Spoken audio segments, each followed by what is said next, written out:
अब तक हमने देखा कि कैसे सोनम ने रिया के बारे में जानकारी निकाली और उसे यह पता चला कि रिया उसके ही एक बिजनेस पार्टनर की बेटी है।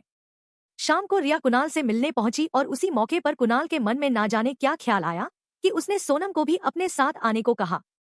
अब आगे सोनम इस तरह खुद को बुलाए जाने पर हैरान रह गई। जब उसने कुणाल की ओर देखा तो वो अपनी आंखों से किसी की ओर इशारा कर रहा था। सोनम ने जब उस दिशा में देखा तो वहां एक लड़की थी जो कुणाल से एकदम चिपक कर खड़ी थी। सोनम उसे देखते ही पहचान गई कि वह रिया है। उधर जब रिया ने सुना कि कुणाल एक चश्मिश लड़की को उसके नाम से इस तरह बुला रहा है तो उसने उससे पूछने का सोचा कि वह कौन है, लेकिन इससे पहले कि वह कुछ कह पाती कुणाल का फोन बज उठा। इस वजह से वह उस समय कुछ बोल नहीं पाई। इधर सोनम भी लिफ्ट तक पहुंच चुकी थी। जैसे ही लिफ्ट का दरवाजा खुला कुणाल, जो लिफ्ट के पास ही खड़ा था, अंदर चला गया। उसके अंदर जाते ही रिया भी तुरंत उसके करीब जाकर खड़ी हो गई और उसने एक बार फिर कुणाल का हाथ पकड़ लिया, लेकिन कुणाल ने अपना हाथ रिया से छुड़ाकर सोनम का हाथ पकड़ लिया। इसके बाद वह सोनम से बात करने लगा।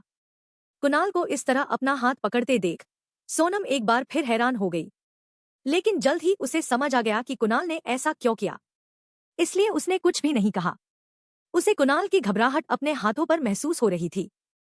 शायद कुणाल को डर था कि वह जो कर रहा है उसमें सोनम उसका साथ देगी या नहीं। उसे इस तरह घबराते हुए देखकर सोनम को हैरानी हो रही थी, लेकिन उसने कुछ नहीं कहा, बस उसके हाथ को हल्के से दबा दिया, जैसे कह रही हो कि वह उसके साथ है। वो दोनों अपनी कोड लैंग्वेज में बातें कर रहे थे और उधर रिया, जो तब से उन्हें देख रही थी, जल भुन रही थी। उन्हें एक साथ देखकर उसकी आंखों में जैसे खून उतर आया। अगर उसका बस चलता तो वह तुरंत सोनम का खून कर देती, लेकिन वह ऐसा कुछ नहीं कर सकती थी, इसलिए वह बस एक तरफ खड़ी रही। कुछ देर बाद वे सब कंपनी के बाहर खड़े थे। तभी रिया ने देखा कि कुणाल के ड्राइवर ने कार की चाबी कुणाल को दे दी। यह देखते ही रिया के दिमाग में एक आइडिया आया। कुणाल के कार में बैठते ही वह उसकी बगल वाली सीट पर जाकर बैठ गई और फोन में कुछ करने का नाटक करने लगी। रिया की इस हरकत पर कुणाल और सोनम दोनों को गुस्सा आया। दरअसल वह दरवाजा सोनम ने अपने लिए खोला था। कुणाल कुछ बोलने ही वाला था कि उसकी नजर सोनम पर गई। उसने देखा कि वह अब भी शांत खड़ी होकर बस रिया को देख रही थी, लेकिन उसके चेहरे पर एक ऐसा भाव था जो उसे रहस्यमयी बना रहा था। उसे देखकर कोई नहीं बता सकता था कि वह लड़की आखिर करना क्या चाहती है। कुणाल अब देखना चाहता था कि सोनम रिया को क्या जवाब देगी, लेकिन सोनम ने रिया से कुछ भी नहीं कहा, बस उसके चेहरे पर एक मुस्कान थी जो उसे काफी रहस्यमय बना रही थी। उसने दरवाजा बंद किया और घूमकर कुणाल के पास आकर खड़ी हो गई। फिर उसने कुणाल की तरफ का दरवाजा खोलकर कहा, कुणाल, तुम आज पीछे बैठो, कार मैं चलाऊंगी। सोनम की बात सुनकर रिया और कुणाल दोनों ही हैरान होकर उसकी तरफ देखने लगे। कुणाल ने तो उसे कुछ भी नहीं कहा, लेकिन रिया कहाँ चुप रहने वाली थी। उसने तुरंत कहा, क्यों, तुम पीछे नहीं बैठ सकती क्या? देख नहीं रही हो, कुणाल पहले ही यहाँ बैठ चुका है। रिया अभी बोल ही रही थी कि उसने देखा कि कुणाल ने अपनी सीट बेल्ट खोल दी और वह बाहर निकलने वाला था। कुणाल को ऐसा करते देख रिया के दिमाग में तुरंत एक और आइडिया आया। उसने भी अपनी सीट बेल्ट खोलते हुए कहा, ठीक है, अब जब कुणाल को ही कोई प्रॉब्लम नहीं है तो मैं क्या ही बोलूं। वैसे भी मुझे यहाँ कुछ ठीक नहीं लग रहा।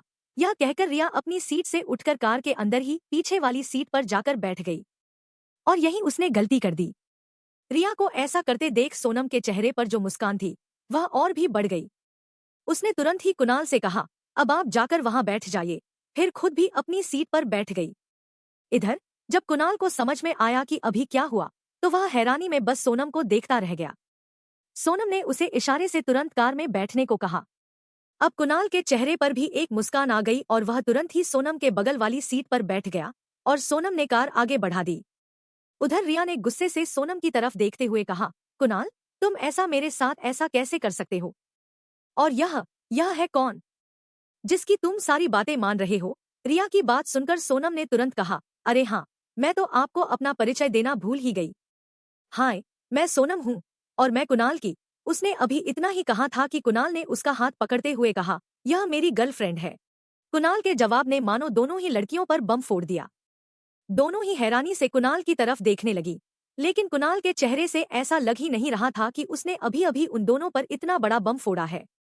इधर रिया कुणाल से बहुत कुछ कहना चाहती थी, लेकिन उसके दुश्मन, मेरा मतलब है कुणाल का फोन, ने उसे ऐसा करने नहीं दिया। क्योंकि तभी कुणाल का फोन बज उठा और उसने भी वह कॉल उठा लिया। सोनम तो कुछ बोल ही नहीं पाई क्योंकि बेचारी अभी भी एक शॉक में थी। लेकिन रिया, उसे तो मानो एक जोरदार झटका लगा था। हालांकि वह जल्द ही होश में आ गई। वह बहुत कुछ बोलना चाहती थी और कुणाल से इस बारे में पूछना चाहती थी, लेकिन वह अभी कुछ भी नहीं कह सकती थी क्योंकि कुणाल फोन पर बात कर रहा था। इसलिए उसने गुस्से से सोनम की तरफ देखना शुरू कर दिया। तभी उसकी नजर सोनम के हाथ पर पड़ी जिसे कुणाल ने पकड़ रखा था। यह देखते ही उसकी आंखों में जैसे खून उतर आया। उसका बस चलता तो वह उन दोनों के हाथ एक झटके में अलग कर देती, लेकिन बेचारी कुछ कर नहीं पा रही थी और इसी वजह से उसे और भी गुस्सा आ रहा था। कुछ ही देर में वे लोग उस होटल पहुंच गए जहां आज की मीटिंग थी।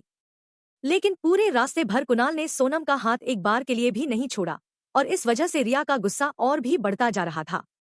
उसे देखकर लग रहा था कि वह कोई बारूद का ढेर है जिसमें अगर गलती से भी चिंगारी लग गई तो वह फट जाएगा।